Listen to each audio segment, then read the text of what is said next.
Hey guys, if you've ever watched movies about robberies, then you might think that robbing a bank, a cash transit van, or a casino owner is a piece of cake and all you need is some good friends. But, in fact, of course, it is better to have some good brains at least. Also, take into account good equipment, experience, and luck.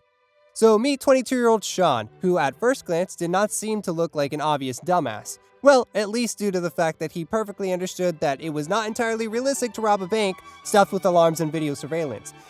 Therefore, for the robbery, he decided to choose a more modest place, namely a convenience store at a gas station.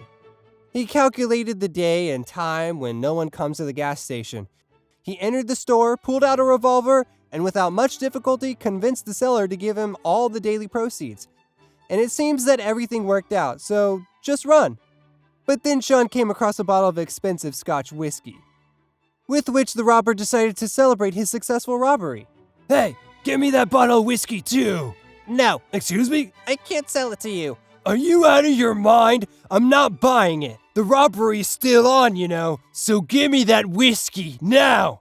I can't. Why the hell not? Sir, for the life of me, but I can neither sell nor give alcoholic beverages to minors, or I'll be fined. What minor? I'm already 21. Yeah, and I'm the Queen of England. God damn it, man. I'll be 23 soon. Well, given that you just robbed me, I somehow don't really believe you. Come on. Here, see?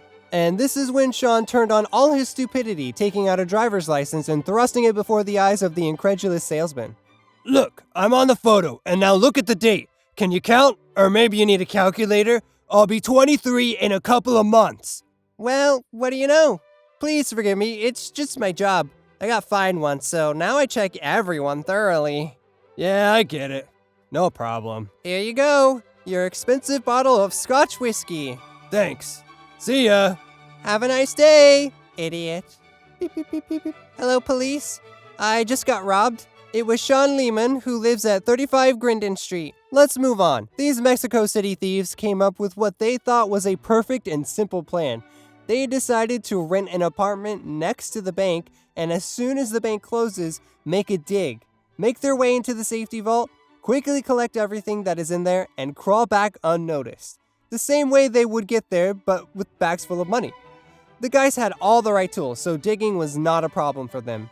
But to dig in the right place was not easy, even taking into account the approximate scheme of the structure of the bank that they had. Instead of the vault that they wanted to, they ended up at a children's slide. Then they made another attempt to break through. This time they managed to get into the bank, but again, not into the vault, but into the bathroom. And while they sadly contemplated the urinals that appeared to them instead of mountains of cash and gold bars, the alarm went off. The guys were scared off, so they returned to the apartment in the opposite direction. Who is it? Excuse me, but do idiots live here who thought that we would not find them through the tunnel they dug? Nope. Get 'em, boy! Alright, we're coming out! But stupidity among robbers happens not only during the commission of a robbery, but also at the stage of its preparation. Namely during conspiracy and camouflage. A comfortable black mask with cutouts? Nah. A bag with pencil holes? Now that's more like it. Thought Mr. Badman from the city of Bridgend, which is in the south of Wales, having decided to rob a hotel in a neighboring city during the annual meeting of the Elvis Presley doubles. To remain unnoticed, he put a fast food bag on his head and made 2 holes with a pencil. Let me remind you that this is a gathering of Elvis doubles. That is, everyone in the hotel except the staff will be Elvis's. Oh, and Mr. Badman with a bag over his head would not have been difficult to find him already, but he decided to help the police even more. He removed the bag from his head on one of the floors in order to wipe the sweat from his forehead, since 2 holes were not enough for ventilation. And he stood right in front of the camera. Of course, he did not notice it and robbed several rooms of pseudo-Elvises and was caught within a few hours. So a bag with holes instead of a mask? Nah. To hell with the bag. Whipped cream should do the thing, thought the robber from California. Having gone to work, he accidentally forgot his mask at home. Damn, did I forget the mask at home? Well, I won't go back for it. After all, it's a bad omen. Then, he found an original, as it seemed to him, solution. He bought a can of whipped cream and smeared his face. Well, he couldn't be recognized on cameras or by witnesses. But when he menacingly demanded money, the cashier couldn't stand it and burst into laughter. This caused an unexpected hitch. Whipped cream began to slide down the robber's face. He panicked and rushed to the exit. The cream got into his eyes. He mistook a window for a glass door. He hit his head on the hard glass, fell, and lost consciousness. And when the cops arrived, they got themselves a robber and delicious cream for donuts. So, a can of whipped cream? Nah, forget about it. Now, marker pens should be useful. The apartment thieves Matthew and Joey decided not to bother much before the robbery and just painted their faces with a marker so that no one would recognize them. And the robberies of several apartments went perfectly. But listen, damn it, it was a marker! You're more likely to peel off your skin with a washcloth than wash a marker off. But alas, the guys realized this only when the police detained them because of their strange appearance. So a marker? Nah. Who needs a marker when you have citric acid? Seriously, don't you know that cameras don't pick up citric acid? Light is reflected from it, and when viewed from the monitor, nothing is visible, as if the person is invisible. Yep, these are the qualities of citric acid. In some freaking other universe, but not in ours. In our universe, it will only sting your eyes. But this robber is apparently either from another universe or a complete dumbass who didn't even finish 4th grade at school. He decides to rob several banks in one day after smearing his face with citric acid. As I said, to become invisible. But alas, at the very first robbery, the cameras recorded him and he was easily caught in the second bank. Despite the fact that at first he seemed to the police just to be a very fucked up robber who, without hiding, just comes in and robs banks. In fact, he turned out to be a dumbass. And there have been plenty of such brilliant robbers throughout history. One, having seen Die Hard, decided to rob the store through the ventilation shaft and eventually got stuck in it.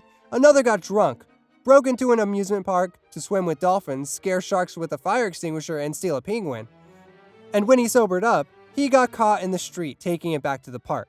Some guys once burned a freaking cash transit van with 12 million pounds inside it. Having also seen some movies, they decided that they can easily open the truck with gas burners holding them in hand for the first time. But there are times when it seems like a simple robbery of a cafeteria would be fine, but the day simply didn't work out. Let's say it was a shitty day. While you were robbing, it started to rain, and the cashier put all the proceeds in a paper bag. At first, the handles come off because of the weight. When the bag gets completely wet in the rain, when you're running out of the car, it breaks. Some banknotes fly away. Some stick to the wet road. In a hurry, you manage to cram at least something into your pockets. You run to the car, but when you try to open the car, you break the key while you're frantically trying to open the jammed door. You accidentally press the trigger of a gun, and you shoot yourself in the leg. But you can still try to break the glass window. You swing, throw the gun, it ricochets and flies back and hits your head. And here you are, fallen from a strong blow with the words, "Ah, fuck it," lying in the summer rain, bleeding with a couple of bucks in your pockets, waiting for the police. Well, isn't that a perfect story for dumbasses? But we are not like that, right? Or is there something I don't know? And you have just decided that this video is a training course on robbery, and everything that I said here you wrote down in a notebook looking serious. If this is so, then I don't know you, and I didn't tell you anything. I will deny everything in court. If not, then thank God. Well guys, if you like these stories of dumb robberies, then make sure you leave your likes, subscribe, share, and comment down below. Thanks for watching. Take care until next time.